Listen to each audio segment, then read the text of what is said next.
Someone making Prince William's youngest son weep in Balmoral was the catalyst for what amounted to a stealthy coup inside Buckingham Palace last week. And I'm not talking about a minor sneeze or a scratched knee.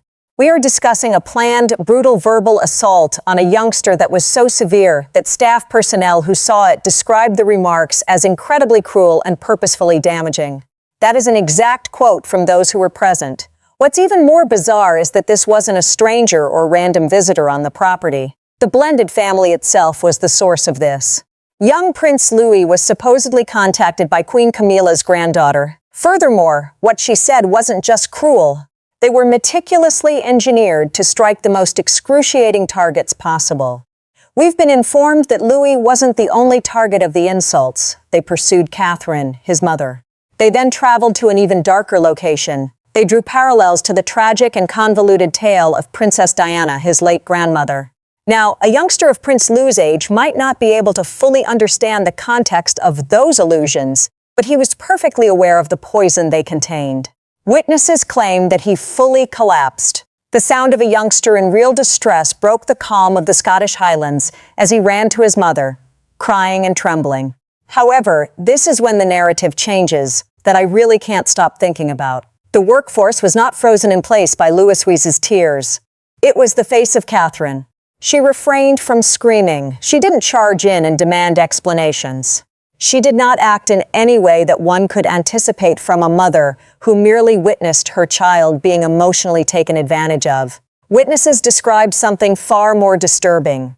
The air seemed to drop 10 degrees around her because of the unwavering control and chilly, set expression on her face. It wasn't the lack of feeling that was concerning, according to someone in the vicinity.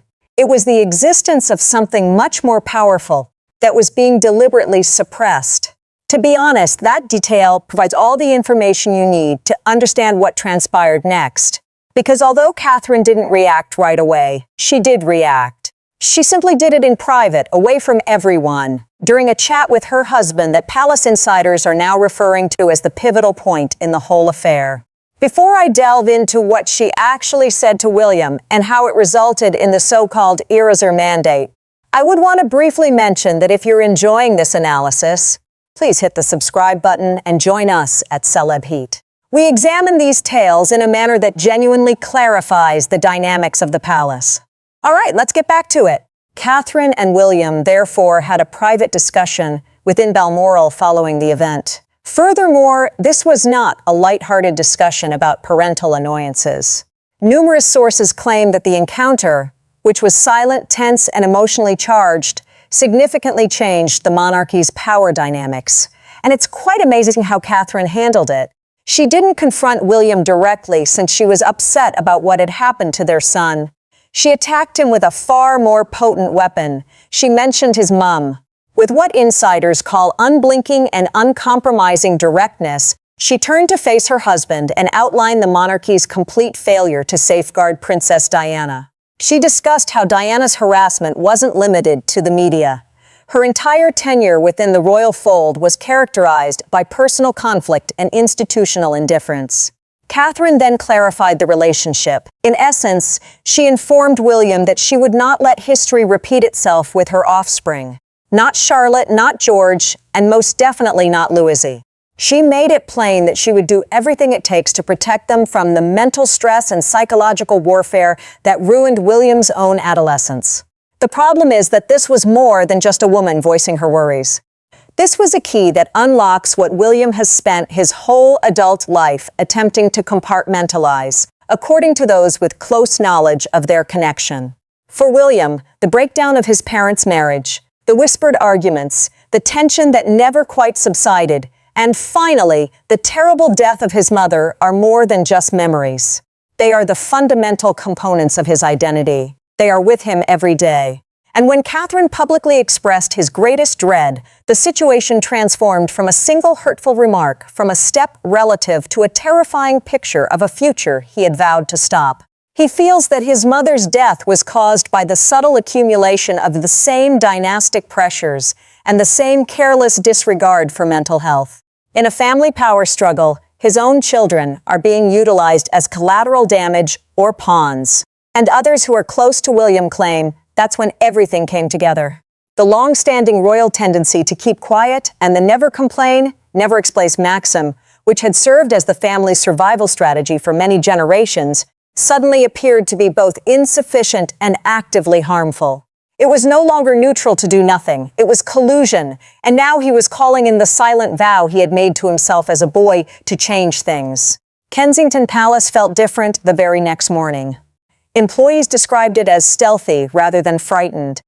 An intentional feeling of purpose pervaded the atmosphere.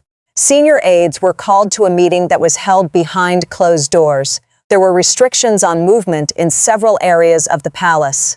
Communication channels were kept under constant observation. According to some stories, some people even had their personal mobile devices temporarily removed. If this is accurate, it shows how severe the situation was. This was not a public statement preparation. This was a prelude to an internal conflict. Senior protocol officials, constitutional law specialists, and legal advisors were discreetly brought in. It was surprising that they were there, and only a very limited group of people knew why. Additionally, insiders claim that William didn't appear to be a distressed father when he entered that meeting room. He had a commanding appearance. He was carrying a whole briefing booklet, and the contents were an unambiguous, methodical, and utterly brutal reaction to what had transpired. It wasn't an emotional outburst. The goal of this clinical approach was to surgically cut off Queen Camilla's extended family from any ties to the monarchy's ceremonial and official life. Every potential public visible channel was investigated, evaluated, and methodically removed. There will be no more invitations to state banquets. Appearances on the balcony of Buckingham Palace are always off the table. Traditional ceremonial practices are no longer practiced, any obligations pertaining to public participation fulfilled. Symbolic roles and even the smallest honorary appearances were being eliminated. And palace officials began using a word that is quite terrifying in its corporate precision when discussing this internal command. It was dubbed the Ereser Mandate. The speed, accuracy, and overall nature of what was happening are all conveyed by the name.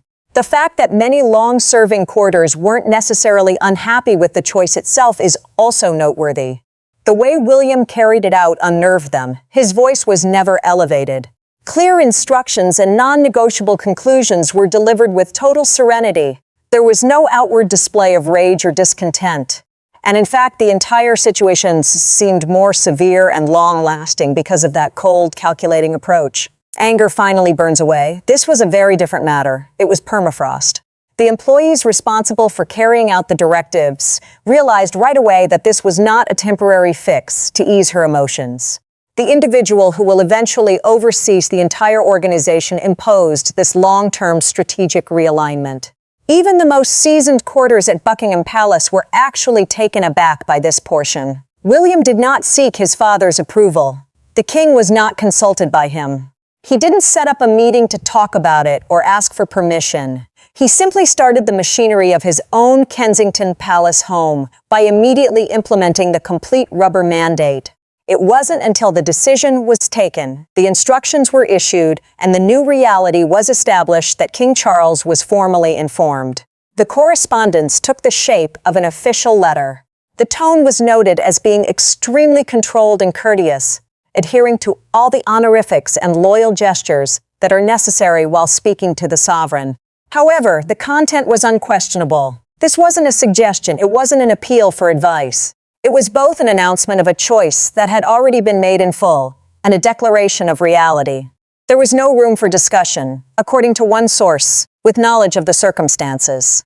Before the king even realized the issue was on the table, the door to negotiation or reversal had been slammed shut and bolted, and you have to imagine Charles's reaction to the letter. Suddenly, he found himself in a precarious situation between his heir, who was exercising power in a manner that had practically never been seen in the modern monarchy, and his wife, whose family had just been publicly and irrevocably degraded.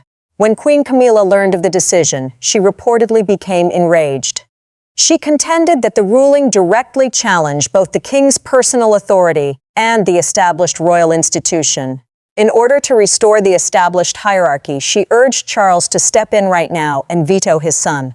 Additionally, there were some brief but intense conversations taking place during this time, according to palace rumors. Charles, however, did not do it. He didn't step in.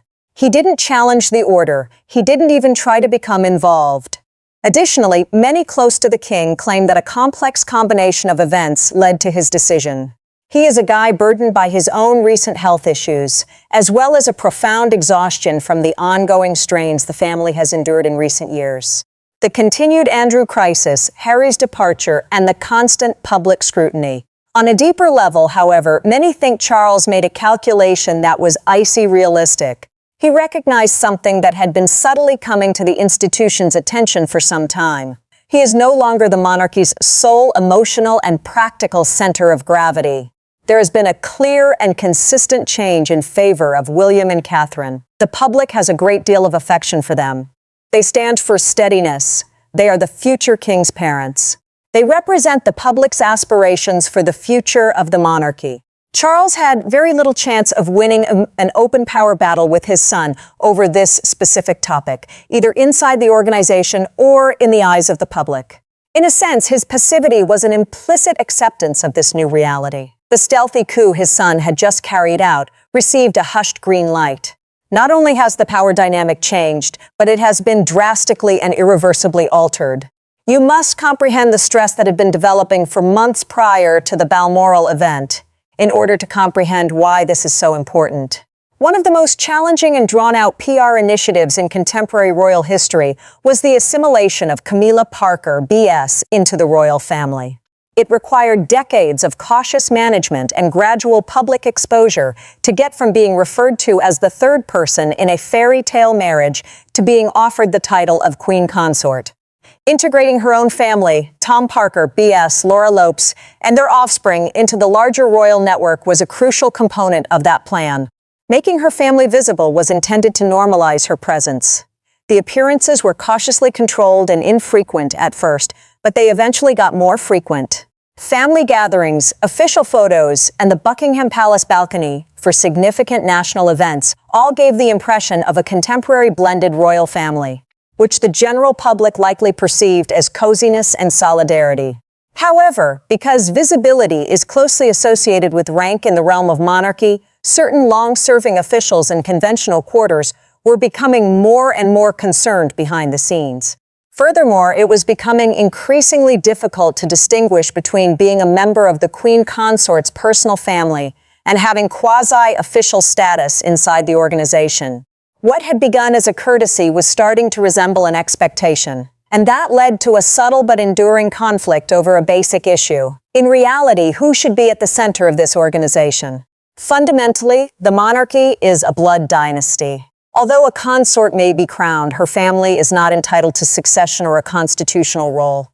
This tension was not brought on by the Balmoral incident. It exploded. It was the spark that ignited a volcano of worries about access, power, and the crown's long-term course.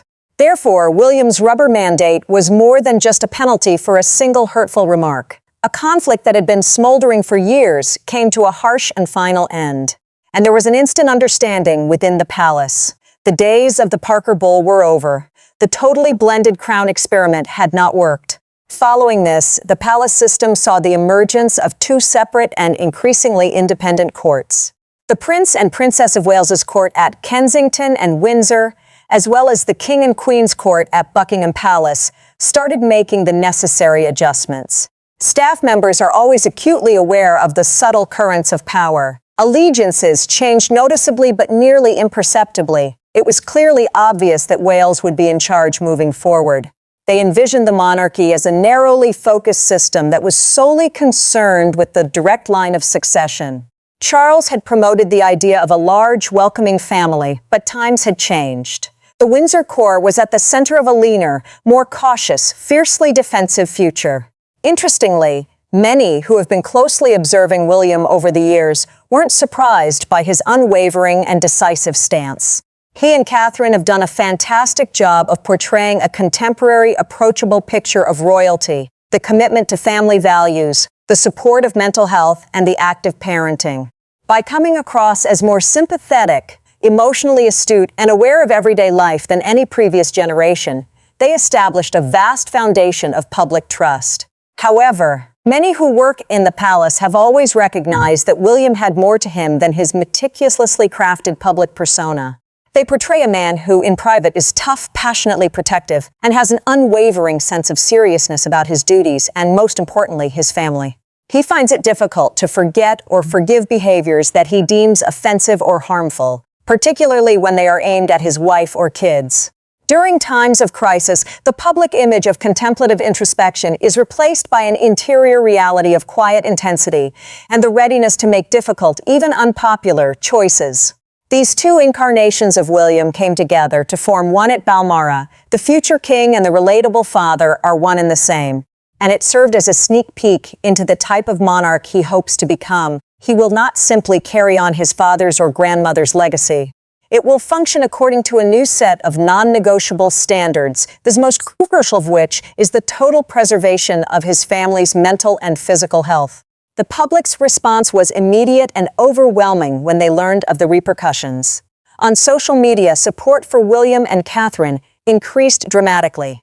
A clear emotional connection between the past and the present was made when old photos of Princess Diana, violently defending her young sons from paparazzi, surfaced and went viral.